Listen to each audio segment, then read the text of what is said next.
bismillah yal nanu fekk gàmmug 2023. Sëriñ Tuuba nee na ëllëg taraayu bis ba dana tax nit ñi def mbooloo di wut ku leen layal, su ko defee yonent bu ñu dem rekk ngir mu tinu leen, kooko tontu leen ne tey moom sama mbiru bopp doy nama.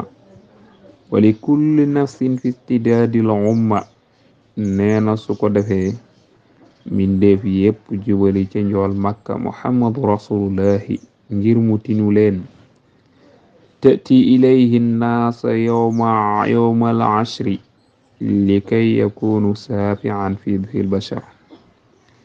yonent bi waxante ak suñu boroom subhanahu wa taala, suñu boroom ne ko tey loo ñaan ñu may la ko. mu ni yàlla tinul sama xeet wi.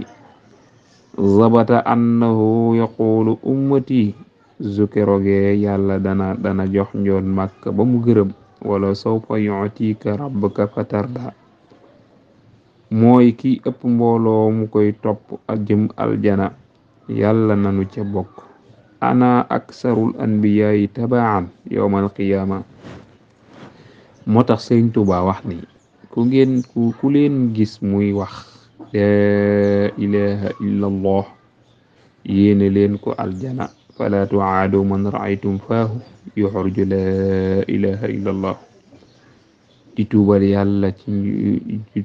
yàlla njuumte yi te di leen jéggulu.